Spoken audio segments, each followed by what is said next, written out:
Welcome to fair media. आज आपसे share करेंगे ईरान और इजराइल के बीच में जो जंग चल रही है। आज इसका चौथा दिन है और चौथे दिन में फर्स्ट तो शुरुआत एक मानो में इजराइल ने ईरान के ऊपर हमला किया था और 4 दिन पहले जुमे के दिन हमले में वहां के जनरल्स और न्यूक्लियर साइंटिस्ट और वाइटल इंस्टॉलेशंस पे 200 बॉम्बर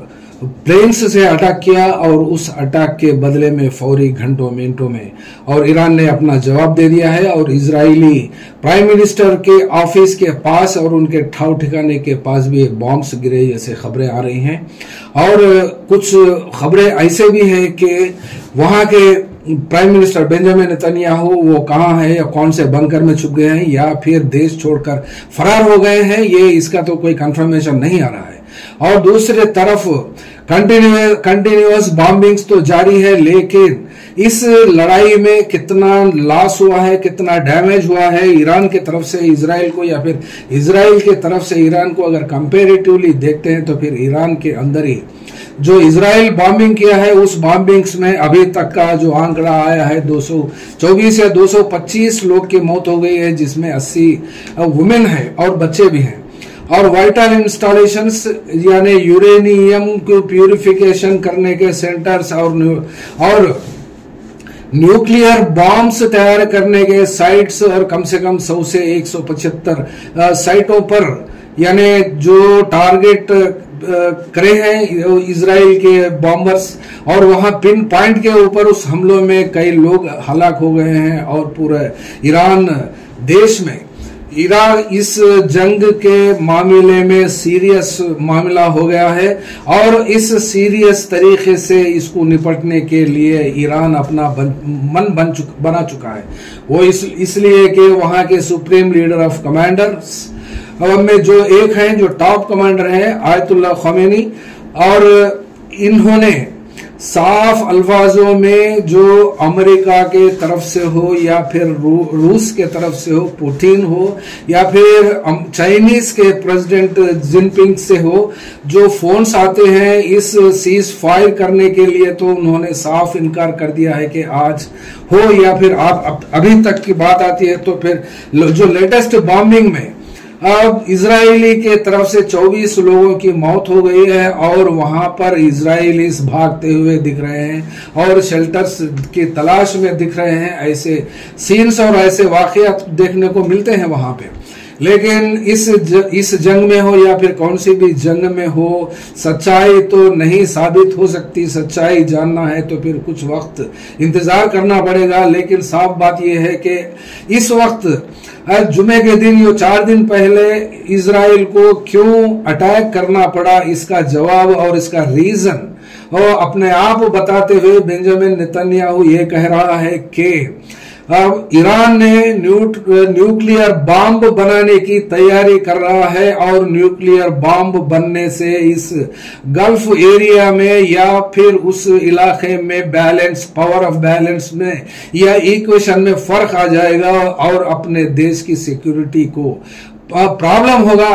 ऐसा मानना है और बताना भी है। तो लेकिन कुछ हद तक कल तक तो अमेरिका यानी ट्रंप एक बात कही है कि इस जंग में जो इजराइल ईरान के ऊपर अटैक किया है उससे हमको कोई देना लेना नहीं है, ऐसी बात कही है। लेकिन इस बात को कौन मानता है और कौन भरोसा करता है, वो इसलिए कि ट्रंप का कोई भरोसा नहीं होता और ट्रंप की जबान कब क्या चलती है, किसके ऊपर चलती है, किसके ऊपर से हटती है, इसका तो बात कोई नहीं बोल सकते। लेकिन यहां पर ट्रंप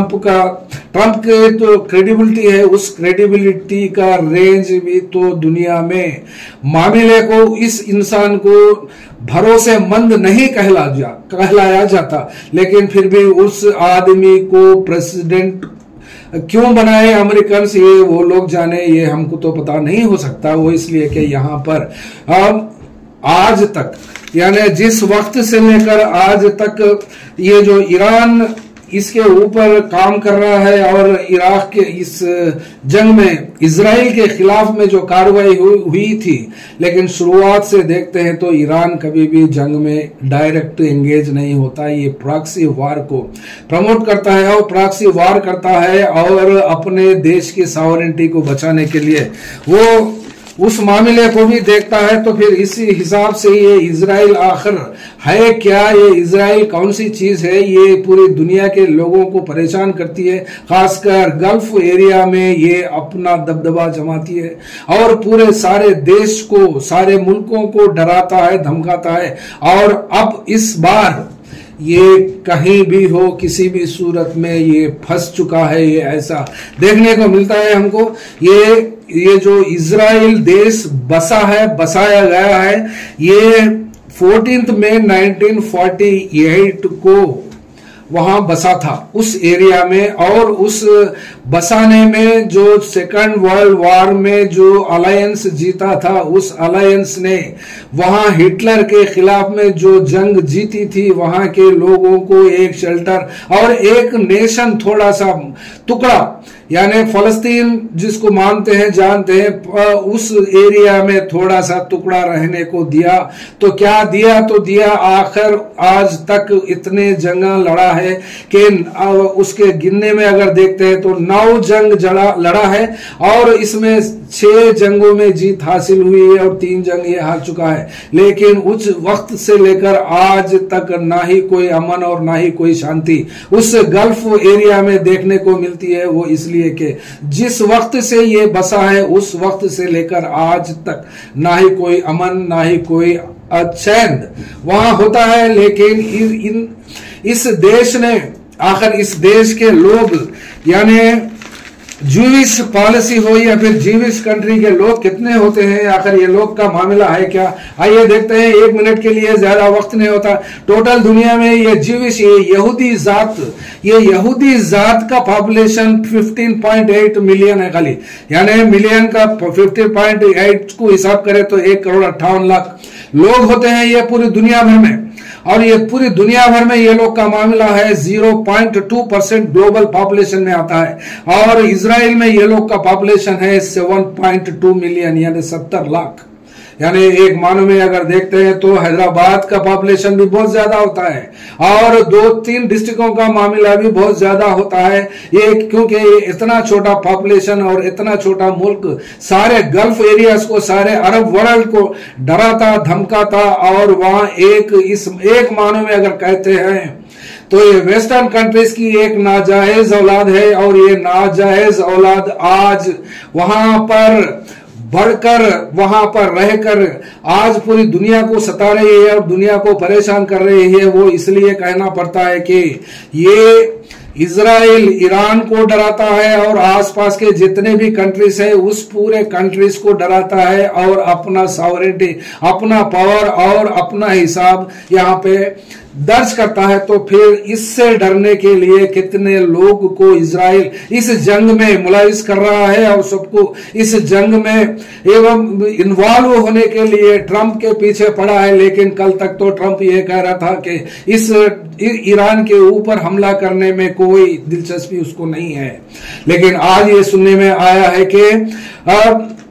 यह इजराइल के प्राइम मिनिस्टर वो ट्रंप से एक रिक्वेस्ट ये की है कि ईरान के सुप्रीम कमांडर उनका कत्ल किया जाए, ऐसा प्रपोजल, ऐसा प्लान उनके सामने रखते ही वो डोनाल्ड ट्रंप की ऑफिस ने उसको रिजेक्ट कर दिया है। लेकिन रिजेक्ट कर दिया है या फिर अमल करेंगे ये, इसके बारे में कोई जानकारी और कोई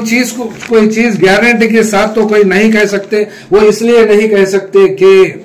भरोसे की चीज यहां पर कोई देखने को नहीं मिलती, क्योंकि भरोसे के लोग भी नहीं होते। लेकिन ईरान भी इस वक्त, इससे लास्ट ईयर हिजबुल्ला और हमस मिलकर, और हमस, हिजबुल्ला और हौतीस को ये प्रॉक्सी वॉर में आर्म्स और एम्यूनिशन का सपोर्ट ईरान तो करते हुए आया है। उस वक्त जो जंग अक्टूबर की 7 तारीख को जो अटैक हुआ था इजराइल के ऊपर और कई सौ के लोगों को बंदी बना के लेके गया था, वो बंदियों को आज तक भी वापस नहीं हुआ और ना ही इजराइल वापस ला पाई वैसे लोगों को। तो फिर ये जंग जीते तो जीते, कैसा जीते, किस हाल से जीते। ऑफिशियली तो यहाँ पर इस जंग के वजह जैसा के नेतन्याहू बेंजामिन बताया न्यूक्लियर पावर ईरान बना रहा है और बन रहा है इस दुनिया में, वो इसलिए कि अब तक पूरी दुनिया में 9 कंट्रीज ही न्यूक्लियर पावर वो लोग के पास है। और ये न्यूक्लियर पावर वालों में भी ये एक छोटा सा मुल्क इजराइल उसमें भी एक हिस्सा है। तो फर्स्ट आइए देखते हैं, रशिया के पास है nuclear power, Russia, US, China, France, UK, Pakistan, India और इजराइल और नॉर्थ कोरिया। अब अगर इस वक्त एक कंट्री वहां के अपने सिक्योरिटी और सॉवरेनिटी को बरकरार करने के लिए अगर न्यूक्लियर वेपन बनाता भी है तो फिर इस इजराइल के पेट में क्यों दर्द होता है और अमेरिका के लिए क्यों दर्द होता है, इसका ये तो मामला देखने को मिलता है। वो इसलिए कि ये लोग के पास ही अगर हथियार होना है और न्यूक्लियर पावर होना है तो फिर वैसा भी देखते हैं तो फिर न्यूक्लियर वार्स कितने हुए हैं अभी तक, और ये न्यूक्लियर वार्स करने में ये लोग के पास न्यूक्लियर वेपन्स है, न्यूक्लियर बॉम्ब्स है, तो फिर न्यूक्लियर बॉम्ब्स का इस्तेमाल सेकंड वर्ल्ड वॉर के बाद में क्यों नहीं किया, एक सवाल तो फिर यहां आता है। यानी इजराइल वहां पर बसने के बाद में आज तक पूरी दुनिया में आर्म्ड कॉन्फ्लिक्ट, जो एक मुल्क दूसरे मुल्क के खिलाफ में जो लड़ाई हुई है आर्म्ड कॉन्फ्लिक्ट, उसी बारे में 285 इंस्टेंस ऐसे हुए हैं और जिसमें 32 मुल्क शामिल हुए हैं। और हो सकता है इस लिस्ट में ये इसका आंकड़ा तो ग्लोबल लेवल पे मिलता है आपको, लेकिन इंडिया पाकिस्तान के पास भी न्यूक्लियर पावर्स है। न्यूक्लियर पावर्स रहने के बाद भी ये फिर 2 या 3 दिन के अंदर ये वार खत्म हो गया इंडिया और पाकिस्तान के बीच। अगर इस वार का क्रेडिट डोनाल्ड ट्रंप ओन करते हैं तो फिर इस ईरान को क्यों नहीं समझा पाते, ये बात समझ में आती है। यहां पर जो इजराइल अटैक ईरान के ऊपर करने की वजह से जो लोग मरे हैं, जो लोग की मौतें हुई हैं, वो कंपैरेटिवली इजराइल के हिसाब से तो कई ज्यादा है, लेकिन ईरान इस बार ऐसा ठान कर दिख रहा है कि इजराइल को छोड़ेगा नहीं। कल रात का वाकया है, दुनिया के मैप से इजराइल का मैप को खत्म कर देंगे, ऐसी बात वहां के लोगों ने, वहां के मिलिट्री जनरल्स और वहां के वो मिनिस्टर्स ऐसी बात कहते हुए दिखाई दे रहे हैं मीडिया में और सोशल मीडिया में दुनिया भर का, क्योंकि इस दुनिया भर का अटेंशन और फोकस पूरा इजराइल और ईरान के ऊपर बन चुका है। तो फिर यहाँ इंडिया, हम कहाँ खड़े हैं? इंडिया में इंडिया का स्टैंड ये होता है, कभी इजराइल तो कभी ईरान, कभी ईरान तो कभी इजराइल, ये तो किधर फायदा होता है, वैसा तो देखता ही है और वैसा जाना भी जाता है। तो लेकिन फिल वक्त ये अपने आप को न्यूट्रल तरीके से किसी का भी सपोर्ट नहीं करने से, खासकर शांघाई कोऑपरेशन ऑर्गेनाइजेशन जिसको रशिया और चाइना लीड कर रहे हैं, जिसका स्टैंड है कि वो मिलकर ईरान को सपोर्ट कर रहा है और इजराइल के खिलाफ में। यहां पर इस बार देखने को मिलता है ईरान इस बार इस जंग को वर्ल्ड वॉर में तब्दील करने में इजराइल जितनी हिम्मत और कोशिश कर रहा है, उतनी कोशिश अगर होती, यानी ईरान के तरफ से, तो ये जंग कभी के जीते जाती थी। इतने साल लगने का मौका और इतने साल होने का कोई मतलब मायना नहीं होता था। वो इसलिए कि फर्स्ट वर्ल्ड वॉर में जितने लोगों की मौत हुई है वो 15 से 22 मिलियन लोग की मौत हुई है, और सेकंड वर्ल्ड वॉर में भी 70 to 85 मिलियन, यानी इतने मिलियन लोग फर्स्ट वर्ल्ड वॉर और सेकंड वर्ल्ड वॉर में ये लोग अपनी जान गंवाए हैं। तो फिर थर्ड वर्ल्ड वॉर को यहां पर कौन से एरियाज में कॉन्फ्लिक्ट होता है तो माना जाता था, जाना जाता था ये भी, क्योंकि पूरे वर्ल्ड में जो सीरियस कॉन्फ्लिक्ट है वैसे कॉन्फ्लिक्टों में ये अरब वर्ल्ड और ये गल्फ कंट्रीज भी आते हैं, तो लेकिन इतने लड़ाइयां, इतने जंग लड़ने के बाद भी इजराइल एक न्यूक्लियर वेपन्स पोजेस्ड कंट्रीज के लिस्ट में आया है। तो फिर ईरान के ऊपर ये जो हमला हुआ है, इस हमले के तायद में अमेरिका कभी नहीं खड़ेगा और खड़ेगा। अगर इजराइल के ऊपर ईरान इस तरीके से कंटिन्यूअस बॉम्बिंग अगर करता है, तो फिर इसका जवाब ईरान को भुगतना पड़ेगा और हम भी खामोश नहीं बैठेंगे। ऐसी बात अमेरिका से सुनने में आ रही है। तो फिर क्या इस तरफ देखते हैं, तो ये जंग इजराइल और ईरान के बीच जो 4 दिन से चल रही है, और ये बात यहां तक माने जाती है कि सीज फायर करने से ईरान ने इनकार कर दिया है। और इस तरीके से सपोर्ट जो ईरान को मिल रहा है, जो वो लिस्ट अगर देखते हैं, तो फिर इसमें फर्स्ट कम फर्स्ट रशिया आ रहा है, उसके बाद में चाइना, और ये 2 के साथ में नॉर्थ कोरिया, जहां के प्रेसिडेंट है वो भी इस जंग में सपोर्ट करने में और वेपन्स देने में और जेट फाइटर्स देने में, या फिर यहाँ पर सुपरसोनिक मिसाइल्स से जो अटैक चलता है, इस अटैक कितने दूर से जाता है और कितने मुल्कों में इस अमेरिका का आर्मी बेस कैंप से, और उस बेस कैंप से इस अटैक को इंटरसेप्ट कर सकते हैं। तो फिर ईरान को इस जंग जीतना कितना मुश्किल होता है और कितना भारी पड़ता है, इस बारे में अगर देखते हैं, तो फिर यहाँ पर कई मुल्कों में इराक या फिर आसपास के जो मुल्क है, उस मुल्क से भी ईरान के खिलाफ में अमेरिका खड़े हो सकता है और अपनी जंग को जीतने के लिए इस इजराइल का साथ तो दे सकता है। तो फिर ऐसे साथ देने के मामलात में देखते हैं कितने मुल्क इसमें मुलविस हैं। तो फिर इस मामलात को देखने में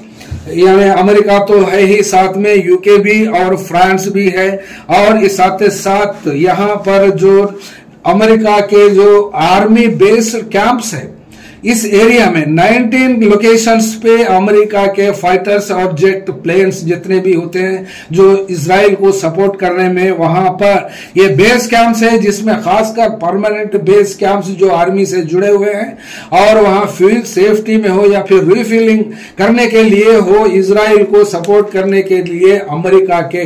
लोकेशंस एक बार देखते हैं कि बहरीन में है और इजिप्ट में है। और ये इजिप्ट वाइटल इंस्टॉलेशन के पास जो अपना आर्मी कैंप्स का अमेरिका जो अड्डा बनाकर रखा हुआ है, वो सिर्फ और सिर्फ वहां के ऑयल और नेचुरल गैसेस को अपने तरफ लूटने के लिए या फिर प्लंडरिंग, क्योंकि ये देखने के कंट्रीज के नामे होते हैं, लेकिन दुनिया को चलाने का एक इंडस्ट्रियल कॉम्प्लेक्स होता है जिसको वॉर इंडस्ट्रियल कॉम्प्लेक्स कहते हैं। इस वॉर इंडस्ट्रियल कॉम्प्लेक्स का मतलब ये होता है कि कौन सी जंग में किसका हक है, कौन नाहक है, ये सब गलत बात होती है। ये पढ़ने के लिए, ये देखने के लिए, ये समझने के लिए जो लोग नहीं जानते, इस इंडस्ट्रियल वर्ल्ड कॉम्प्लेक्स के ऊपर जो इन्वेस्ट करते हैं, और ये लोग डायरेक्टली किसी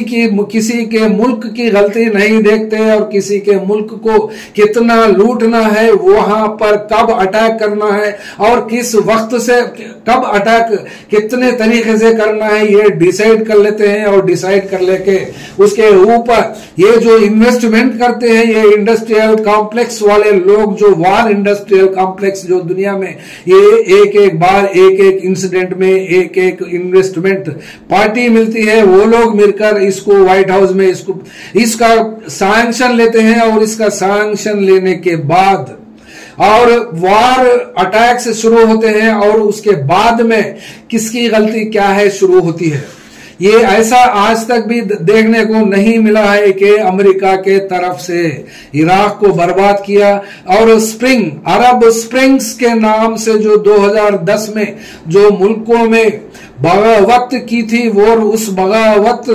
करने वाले लोगों को सपोर्ट किया और वहां के बादशाहों को और बादशाहों की सल्तनतों को नस्तो नाबूद कर दिया। और आज उस भरोसेमंद और उस कॉम्पिटेंट और कॉन्फिडेंट और मीठी पीपल जो सद्दाम हुसैन के जैसे लोग थे, आज वो इस दुनिया में नहीं रहे। तो फिर इस जंग का मतलब और मायना ईरान को साथ देने वाले बाजू के किंग्स, यहाँ पर मोहम्मद बिन सलमान हो या फिर सीरिया हो या फिर दूसरे मुल्क यूएई हो,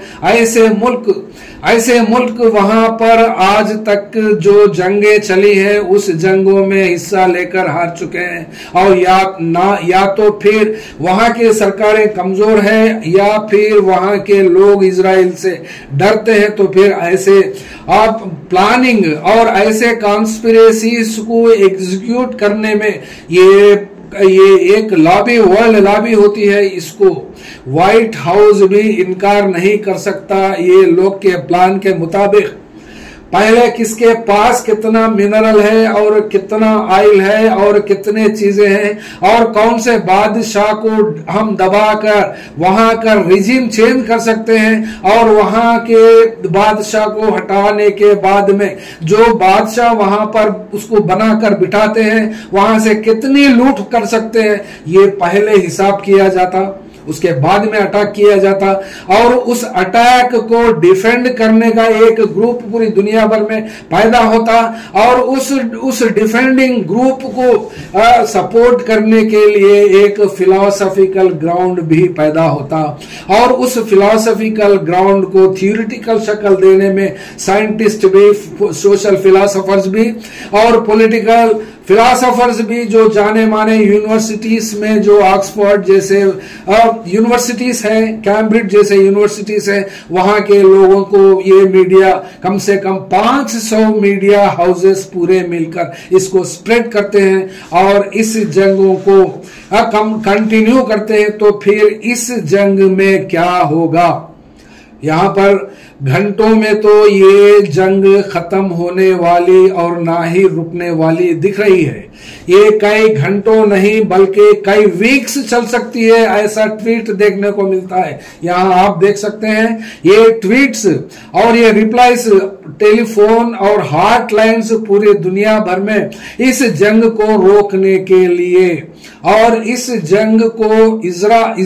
ईरान को रुकाने के लिए और ईरान के लीडरशिप को कन्विंस करने के लिए जितनी कोशिश चलती है, उस कोशिश के लिए बेंजामिन नेतन्याहू पूरी दुनिया के लीडर्स को खासकर वाया ट्रंप के जरिए कन्विंस कर रहा है, गिड़गिड़ा रहा है और रो रहा है। ऐसी बात देखने को मिलती है वो इसलिए कि लास्ट टाइम अक्टूबर की 7 तारीख के दिन जो हादसा इजराइल के ऊपर हुआ था, उस वक्त से लेकर उस वक्त में 5 लाख से ज्यादा अधिक लोग वहां के मुल्क छोड़कर दुनिया के दूसरे मुल्क को शिफ्ट हो गए हैं और वैसे शिफ्ट होने वालों की तादाद दुनिया भर में हमने आपको बताया ये लोग कितने होते हैं, ये लोग के मामला कितना है। तो फिर इजराइल के बाद में जो ज्यूइश हैं, जिसको जियोनिस्ट भी कहते हैं, जुडाइज्म मानने वाले भी कहते हैं, और ये जुडाइज्म है क्या, ये जुडाइज्म की जड़ अगर देखते हैं तो फिर ये जुडाइज्म बाइबल में भी देखने को मिलता है और कुरान में भी देखने को मिलता है। वो इसलिए कि अब्राहम की बात आती है और ये जो बाइबल है, ये बाइबल के फर्स्ट 5 टेस्टामेंट्स को जो मानते हैं, जो जानते हैं, वो लोग की कौम है जिसको यहूदी कहते हैं। और ये यहूदी ऐसी चीज है, ये यहूदियों की बात अगर करते हैं तो फिर ये यहूदियों का मामला कब से जुड़ा हुआ है, तो हम भी इसको रेक्टिफाई करना नहीं चाहते या फिर राटिफाई भी हम करना नहीं चाहते। वो इसलिए कि हम मॉडर्न वर्ल्ड में जी रहे हैं। ये मॉडर्न वर्ल्ड में जीने का मतलब या फिर यूएनओ को बना लेने का मतलब एक कंट्री दूसरे कंट्री के ऊपर हमला करना, ये यूएनओ के चार्टर्स और उसके चैप्टर्स के हिसाब से गलत है। ये हिसाब को मानते हुए हम बता रहे हैं। वो इसलिए कि अगर इसकी जड़ पेड़ को अगर देखते हैं तो फिर फर्स्ट 1000 साल बीसी, बिफोर क्रिश्चियन एरा, और इस बिफोर क्रिश्चियन एरा में उस वक्त जो फर्स्ट टेम्पल इस दुनिया की बनी गई थी, वो उस वक्त वहां के बादशाह सोलोमन थे। इस सोलोमन के वक्त वहां जुडाइज्म के ट्राइब्स कुछ लोग मिलकर, यानी कुछ ट्राइब्स मिलकर, यानी 15, 17, 20, 35 ट्राइब्स, ये ट्राइब्स मिलकर एक एरिया बनाया और उस एरिया के हिसाब से वहां पर किंग सोलोमन ने वहां एक टेम्पल जिसको कह सकते हैं, और उसके बाद में उस टेम्पल को बनाने के बाद में वहां पर किंग डेविड के नाम से वो माना भी जाता है। और किंग डेविड का मंदिर और किंग डेविड का टेम्पल पूरा सोने से बना हुआ था, और उस टेम्पल के बहुत बड़ा घंटा, जैसा यहाँ पर जो मंदिरों में देखते हैं हिंदुस्तान में जैसा घंटा बजाते थे, वैसा ही घंटा वो भी सोने का वहां पर लटका हुआ रहता था। और उस घंटे को बजाने से वहां का इंचार्ज आकर उस वक्त जो घंटा बजाया, उस आदमी का कंप्लेंट और उस आदमी का ग्रीवेंस क्या है वो सुनने का था। तो उसके बाद में जो वहां पर जो फर्स्ट सोलोमन के बाद में उनका बेटा वहां पर उस देश की उस राज का गद्दी संभाली, और जिसका नाम भी जुडाई कहते हैं, और जुडाइज्म में ये बात है। और उस वक्त भी जेरूसलेम का बात थी, और वहां उस वक्त भी इजराइली था। तो फिर इस इजराइली की बात आते हैं तो फिर वहां पर ये किंग सोलोमन का मामला 586 बिफोर क्रिश्चियन एरा तक चला। और उसके बाद में जो जीविश स्टेट्स 2 टुकड़े हो गए, और 2 टुकड़े बनने के बाद में वहां पर ये किंग सोलोमन के बेटे आने के बाद वहां के लोगों के ऊपर ज्यादती और जबरदस्ती और हरासमेंट और वो लोग के ऊपर ज्यादती करने से वहां पर और एक मुल्क जिसको कहते हैं वो भी एक किंगडम बना। और उसके बाद में ये इसके ऊपर जो लोग इसके ऊपर अटैक करके बाबिलोनियन सेकंड किंग, और इस बाबिलोनियन सेकंड किंग ने उस वहां के टेम्पल को और वहां के बादशाहों को और वहां के लोगों को तबाह कर दिया, और उस टेम्पल को भी डिमोलिश करा वहां पर। यानी उस वक्त के बात है ये कम से कम की बात अगर हम करते हैं तो ये 3000 साल पहले की स्टोरी है। लेकिन क्या 3000 साल पहले की स्टोरी लेकर इस मॉडर्न दुनिया में ये जीना है, या फिर कुछ लोग जो जीविश होते हैं, ये जीविश और ज्यूस या फिर जियोनिज्म जिसको डेवलप किया है पूरी दुनिया भर में, ये लोग के तो असेट्स हो, और ये लोग का कितना रिचनेस है कि वो लोग डोनाल्ड ट्रंप को भी कंट्रीब्यूट करते हैं इलेक्शन में, ताकि फिर उसके बाद में जो फंडिंग दे सके, और जो फ्लाइट्स, जेट्स और वार हेड्स और जितना भी पावर सप्लाई ईरान के खिलाफ करने के लिए ही उस वक्त दिया था। और वैसे भी 1948 से लेकर आज तक इस इजराइल ने ना ही गल्फ में किसी को अमन और चैन से रखा और ना भी खुद रहा। लेकिन ये लोग की जिंदगी डुअल जिंदगी होती है। ये लोग जंग के वक्त बंकर में छुपते हैं और बंकर से बाद में बाहर आते हैं और नॉर्मल लाइफ गुजारते हैं। तो फिर एक सायरनों की घंटी होती है और अटैकों की रोशनी होती है, तो ये लोग अलर्ट हो जाते हैं। यानी मान लीजिए कि ये लोग को जंग में जीना और जंग में ही मरना ये लोग को शुरू से ही सिखाया गया और ये लोग सीख चुके हैं। तो फिर इस लोगों को क्या यूं फिर अटैक करके ये लोग का मानना है, या फिर इसको फिलॉसफिकली बताते हैं, या फिर ग्राउंड में इसको एक फिजिकल कंडीशंस में इस दुनिया वालों को समझाने की बात भी करते हैं। ये प्रॉमिस्ड लैंड की बात आती है, तो फिर ये प्रॉमिस्ड लैंड का, या फिर अगर मॉडर्न वर्ल्ड की बात करते हैं तो फिर ये प्रॉमिस्ड लैंड जाकर ग्रेटर इजराइल हुआ है। ये ग्रेटर इजराइल को या बना भी पाएंगे, या फिर यहाँ क्या होने वाला है। यहाँ पर दो चीजों में से एक चीज तो होने ही जा रही है किसी भी सूरत में। अगर ईरान जंग हारता है तो फिर वहां के सुप्रीम कमांडर अल खमेनी को वहां गद्दी छोड़ना तो पड़ेगा, या फिर खुद को मरना भी पड़ेगा। अगर ऐसी बात नहीं होती है तो फिर इजराइल के बेंजामिन नेतन्याहू को तो फिर छोड़ना तो पड़ता है, या फिर मुल्क छोड़कर भागना तो पड़ता है, या फिर इस जंग में मरना तो पड़ता है। लेकिन ऐसे हालात दिखने को मिलते हैं। लेकिन ईरान को ये जो इजराइल ने तमाचा मारा है, इसकी घोर बेइज्जती का बदला लेने के लिए ईरान के सुप्रीम कमांडर और आर्म्ड फोर्सेस और वहां की आवाम भी अपने आप में जितने भी डिफरेंसेस हो और वहां की गवर्नमेंट के खिलाफ में जितने भी वॉइस हो, जितना भी डिसेंटमेंट हो और जितना भी खिलाफत हो, उसको फिल वक्त बाजू रखकर वहां के लोग एक यूनिटी और अपना एक आइडेंटिटी दिखाते हुए इजराइल को नस्तो नाबूद करने के लिए ये अज़म लेने की बात होती है। और ये प्रॉमिस भी किया गया है और किया जा रहा है, ऐसा देखने को मिलता है। लेकिन ये इस अंत का यानी इस जंग का अंत कब होगा और कैसे होगा, किसका खात्मा होगा, ये आइंदा आने वाले दिनों में ही इसका रिजल्ट हमको देखने को मिलेगा। जब तक के लिए इजाजत, फिर दोबारा अपडेट के साथ इस इश्यू पर फिर आपके सामने हाजिर होंगे। Thank you. फेयर मीडिया में आपका स्वागत है। हमारे चैनल को सब्सक्राइब करें और हमारे वीडियो देखें। हर अपडेट के लिए घंटी आइकन चालू करें। हम वास्तविक और निष्पक्ष समाचार और राजनीतिक अपडेट प्रदान करते हैं।